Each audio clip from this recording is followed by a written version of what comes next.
Have you ever wondered what the rooms from Blue Prince would look like if they were turned into outfits? So have I! My name is Bee, and I'm a gamer and a fashion designer. Today, I'll be designing 5 looks, each inspired by a different room from the recent puzzle game, Blue Prince. I started playing Blue Prince with my wife about a month and a half ago. We're about 60 hours in now, and I think we've seen most of the rooms at this point. There won't be any major spoilers in this video, so no worries if you haven't gotten around to playing Blue Prince yourself yet. I actually got the idea for this video from my wife. She recently came up with the very important and hilarious question: what Blue Prince rooms would be in yaoi with each other?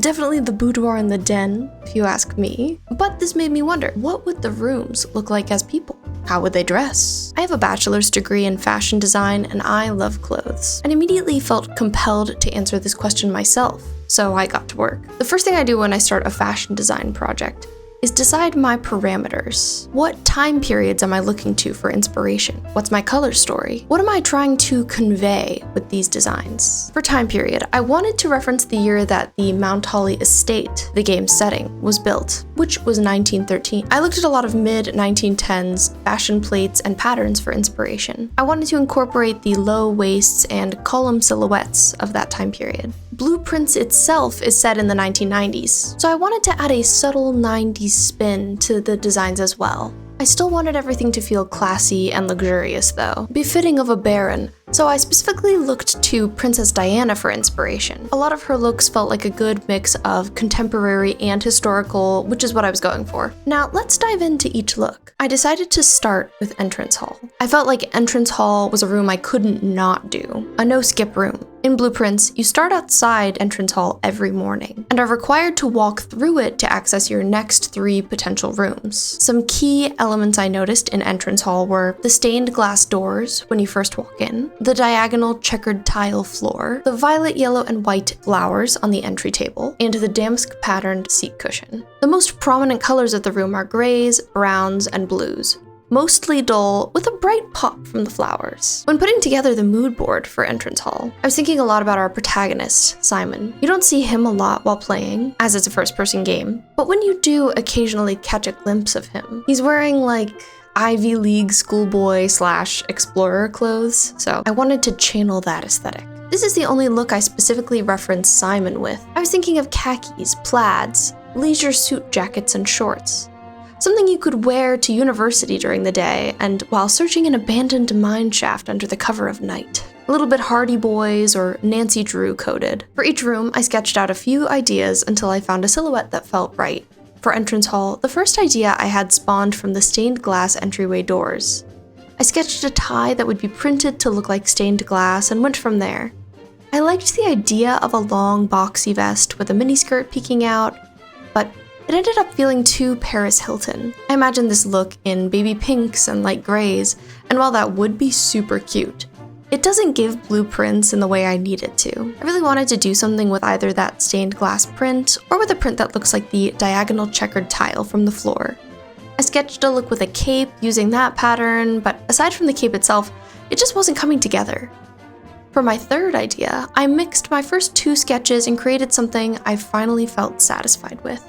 I started with this pocket idea from a 1917 butterick coat pattern. I loved where it hit on the body. I kept the same low-cut fitted vest idea from my first sketch. The vest would have some movement to it, maybe being made out of a lightweight twill. Underneath is a simple white button-up with a slight poof at the sleeve cap and tapered long sleeves. For the trousers, I was thinking they would be made up in a nice solid linen. They'd end right below the knee in a thick cuff with 2 buttons. I started sketching a 4th look to see if I'd be able to come up with anything I liked better than this one, but quickly changed my mind and proceeded to final color on sketch number 3. I brought my chosen sketch into a fresh document and started by outlining it with stronger, more certain lines, adding more details to the look as I went. Belt pockets on the breast and waist of the vest, piping, ribbing to the socks, etc. I decided to give the tie the Entrance Hall tile pattern. I wanted to incorporate the damask pattern from the seat cushion as well, without overpowering the look with too much print. The rooms in Blue Prince tend to be rich with textures and patterns, and I wanted the outfit I designed to reflect that. I decided to place the pattern just on the removable vest pockets. This felt like a spot far enough away from the tie that the patterns didn't clash too much. I made the vest the same light grayish blue as the chair's fabric, with contrast black piping and details. I drew a woven texture onto the vest, imagining it would be a twill with a noticeable weave. I added 3 flowers to one of the vest pockets, in the same color as the ones on the entrance table. I made the trousers, socks, and boots various grayish browns, matching the wood tones of the entrance hall, with gold buttons like the gold fixtures from the room. Lastly, I realized the blouse hadn't actually been colored in yet, and made it a crisp white. I also added a subtle gold chain connecting the shirt collar points. And that's entrance hall. I'm very happy with how my rendition of the room came out. Of the 5 rooms I did, this one is the most obviously a Blue Prince reference, which feels fitting. After 60 hours, I'd recognize the entrance hall floor tile anywhere. The look also successfully reminds me of Simon. Next up, we have the den. This is actually the first look that I sketched. It just felt more appropriate to open the video with entrance hall. The den was the first look I felt like I could envision as an outfit though. Warm, cozy, mysterious, and a little sexy. The den oozes style. The elements from the room I made note of were the red, green, and yellow dominated color palette, the striped love seat, the swans on the mantle, the 6 clocks scattered around the room, and the giant roaring fireplace. On the den's mood board, I put silky vintage lingerie and loungewear, rich velvets, coquette bows, and spooky haunted mansion illustrations. I knew I wanted this look to be heavily loungewear inspired, so I started by sketching a nightgown inspired dress. I liked where it was going, but it didn't feel referential enough to the den. I didn't like the direction I took with the second sketch at all, unfortunately. I liked the idea of having a big coat or robe, but not this one. And the rest of the outfit felt far too streetwear. For the third sketch, I started off with a nightgown. I gave it an empire waist. The bodice was inspired by the striped love seat from the den. It would be made of a lightweight silk with wide printed stripes, then pleated smaller and stitched. On top of the nightgown, I sketched a large robe. I didn't give it too many details. I just knew it would have a button up front, a wide stuffed Peter Pan collar, and potentially be made out of corduroy. I loved the nightgown-inspired dress I sketched, and decided to proceed with this silhouette. I made the dress 2 shades of yellow, once again referencing the love seat from the den. I gave her a giant pocket watch, referencing the many timepieces throughout the den. To add a bit more complexity to the skirt of the dress, I added a subtle vertical stripe. I like to think the skirt would be 2 layers. The bottom layer, a striped silk charmeuse. The top layer, a sheer yellow chiffon. I also gave the dress a deep green velvet piping. The covered buttons would be green velvet too. I added a little swan embroidered logo above the breast pocket on the robe, gave the look slippers, then moved what I had so far to a fresh final page. I sketched the back of this dress too, keeping it largely the same as the front. I wanted to showcase that the back would also have the green velvet piping and buttons to help you get in and out of the dress on the center back. I also gave it a cheeky little opening on the upper back. After some reflection and looking at inspo for the next look, I realized the robe should actually be quilted. Logically and historically, it just makes more sense, and it looks nicer too. Also, I realized at some point I ended up eliminating the dress's waist tie. I decided to give the robe one instead. Having a waist tie on each garment just felt like too much. And that's the den done and dusted. I love how the dress turned out. That's a garment I'd love to make in real life. All the elements feel so harmonious, and it's just a gosh darn pretty dress. I'm not sure if I'd keep the green piping or not in final, but I'd consider it. I like the swan detail on the robe a lot too. My one criticism is that overall, it's not as sexy and mysterious as I was initially thinking it would be. I still like it, and I still see the den when I look at it, but it doesn't feel as much like my original concept and mood board as I wish it did. Moving on to room number 3. Next up, we have the chapel. When considering all the Blue Prince rooms I could turn into outfits, the chapel stood out to me as an obvious choice. Throughout history, fashion has often looked to religious iconography for inspiration. I loved the Met's exhibit, Heavenly Bodies, Fashion and the Catholic Imagination, that ran back in 2018. My designs tend to have a flair for the dramatic, and the chapel felt right up my alley. The chapel has beautiful stained glass depictions of the kinds of workers the estate employs. A chimney sweep, an equestrian, a cook, etc. It has statues, red velvet pews, and an altar covered in candles. Rays of sunlight filter through the stained glass, drenching the room in colored light. Moving on to the mood board for the chapel. I knew I wanted to design a beautiful gown to represent it, something elegant. I gathered images of dresses I was inspired by, velvets, silks, reds, laces, beading, embroidery, stained glass, and sunlight motifs. I was especially inspired by the two 1920s dresses on the right of this page, and wanted to design something in that vein. A detail in the chapel that caught my eye was this symbol above the altar. It looks like a T, with rays of sunlight radiating out from it. I really wanted to incorporate this symbol into the look as a direct reference to the chapel. In my first sketch, I used the symbol as a neckline, filling in the gaps with a stained glass pattern. I imagined the symbol would be solid, and the stained glass sections would be printed silk chiffon. I liked this first design, but it felt a little too Cleopatra and didn't feel unique enough. For the second sketch, I liked the idea of doing something in the same shape and style of this dress from my mood board, but it ended up feeling too cheap. It looks like something ASOS would put out.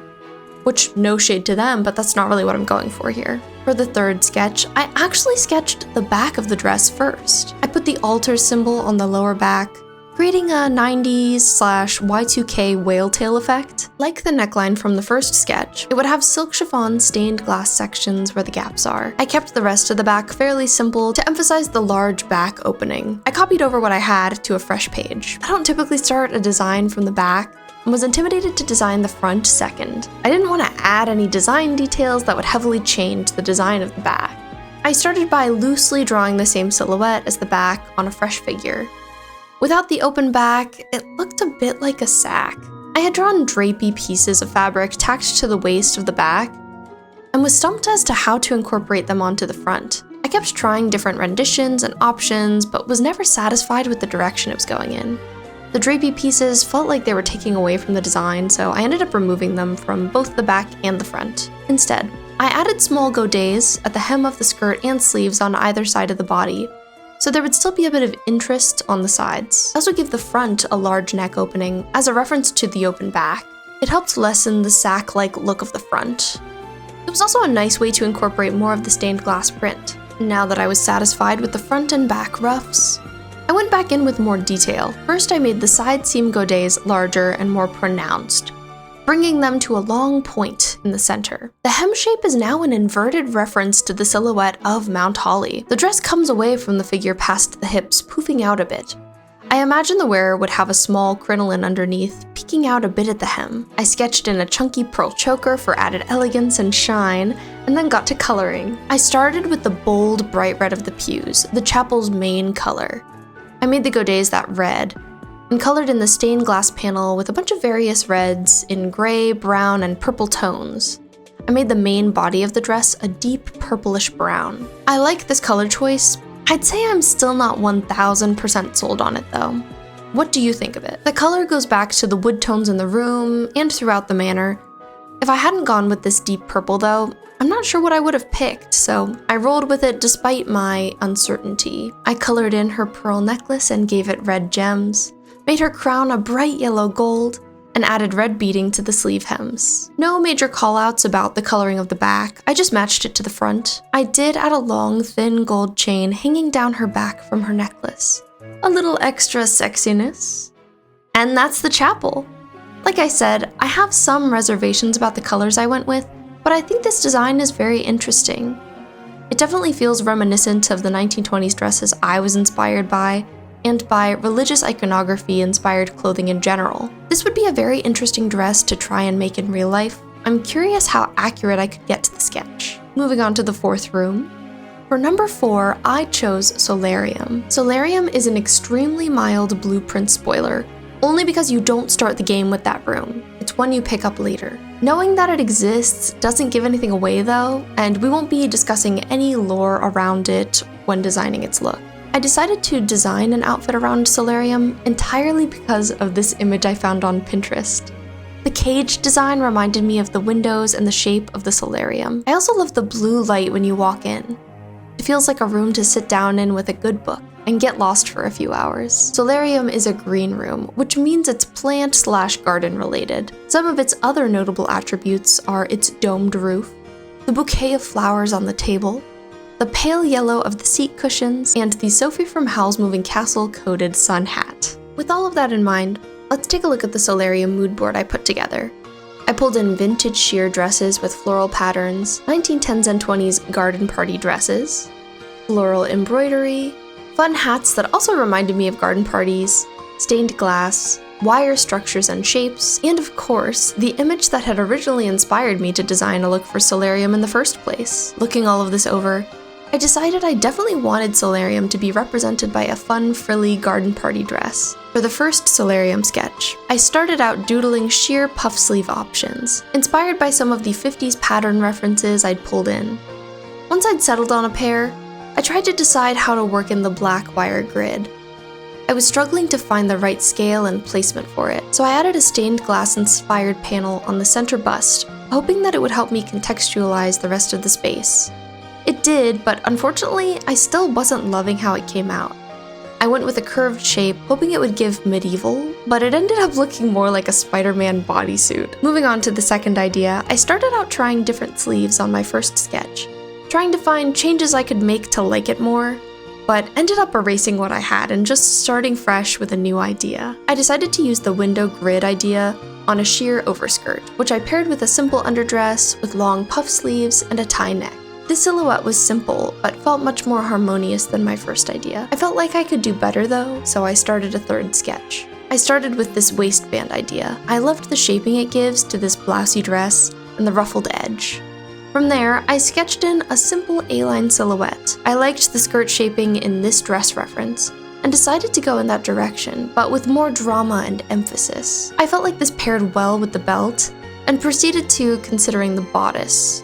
All my ideas felt too top-heavy, too distracting from the skirt detailing. I still wanted to work in the window grid pattern though, so I drew that in all over the main dress body. I added some simple fluffy chiffon ruffles as the sleeves and neck, and called it there. Moving on to the coloring section, I brought my sketch of choice onto a new page and started outlining the grid pattern with thicker lines. I imagined it would be made of 1/8 inch acrylic pieces or something of that sort. I made the body of the dress blue to match the window color from the Solarium. It was tricky finding the right blue. I didn't want it to be too bright or too dull. The dress's sheer sections would be dyed that same window blue, but they'd all be in silk chiffon instead. I made the waistband the same baby yellow as the Solarium seat cushions. The sheer sections of the dress would be covered in a botanical illustration digital print. Bright colors, though ideally still keeping within the Blue Prince color scheme. I could also see them being embroidered rather than printed, but I worry that embroidery would be too heavy and you would lose some of the fluffiness of the skirt. Initially, I had a long, solid fitted sleeve on the dress as well, but it felt like too much, so I removed it. I gave her a sun hat identical to the one in the Solarium, and a pair of bright green shoes as a nod to the room tile color. And that's my final Solarium design. To be honest, this look is my least favorite of the 5. It's a very fun and whimsical dress, and I like it, but it doesn't feel as directly Blue Prince as my other designs. Maybe because the Solarium is a smaller room with less details, it took more riffing on my part to come up with something I liked. It's also so bright compared to the color palette of Blue Prince. Aesthetically, it feels less aligned with the game. I do still like it though. What do you think? Am I too in my head about this one, or do you agree that it's less Blue Prince coded than the others? Regardless, we still have one final look to design. Let's jump right in. The 5th and final Blue Prince room I'll be designing a look inspired by is the music room. To be honest, the main reason I picked music room as the final room is because I wanted to do another look with pants. I've got 3 fabulous dresses, but only one look with pants at the moment. I love the purple patterned chairs in music room, and thought it would be fun to design a music teacher inspired look. Other elements of the room I was keeping in mind were the sheet music, the red seat cushions, the gold instruments and trim, the brown wood tones, the light grayish blue walls, and the various keys that sometimes appear in this room. Shifting over to the mood board, this one ended up feeling very funky, bright, and 1970s coded. Lots of plaids. I still included some 1910s and 20s inspiration though. I didn't want to lose that unifying thread. I was mostly trying to represent my desire to do something silly and fun for this music teacher. something camp, and definitely something patterned. For the first music room sketch, I started out trying to draw some sort of vest. I wasn't sure what shape or material I wanted to use, but I liked the idea of working a vest into the outfit. It felt like the wrong garment to start with though, so I moved on to the pants. Because I was primarily referencing the 1910s and 1990s, I wanted to avoid a high-waisted pant if possible.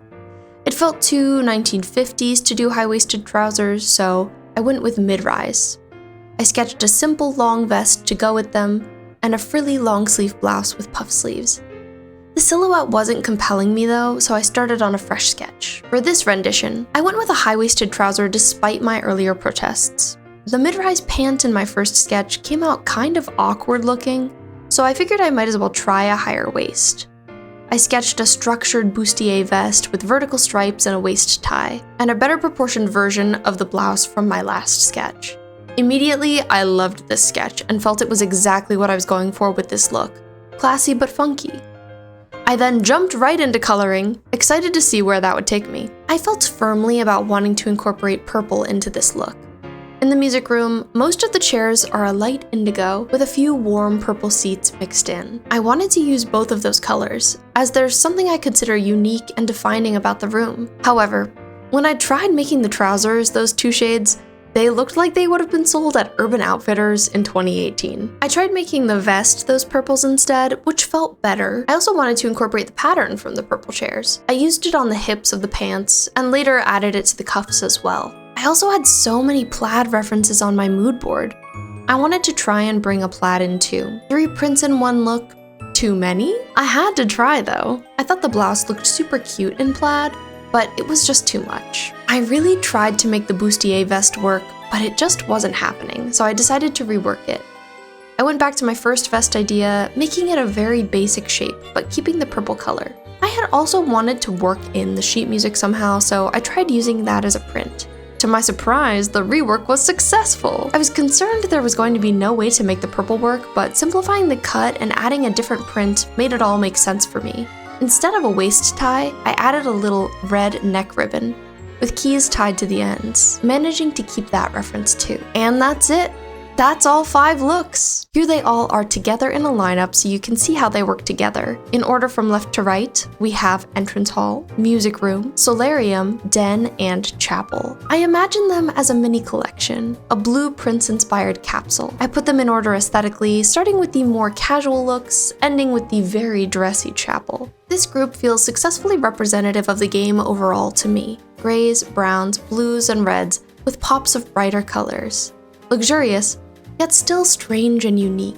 I had so much fun studying the details of these 5 rooms, poring over each of them and trying to include as many nods to Blue Prince as I possibly could. I love this game. I love all the little details and mysteries the developers wove into the seams of it, and I'm very glad I was able to make something that expresses my passion for it with this collection. I really hope you enjoyed this video. Please let me know if you did. This is my first time making a video like this. I really hope you found it interesting hearing about my creative process. If you did, please let me know in the comments below. I would love to make more fashion design videos like this if people enjoy them. Thank you so much for watching, and I'll see you in the next one! May your apples be extra delicious today.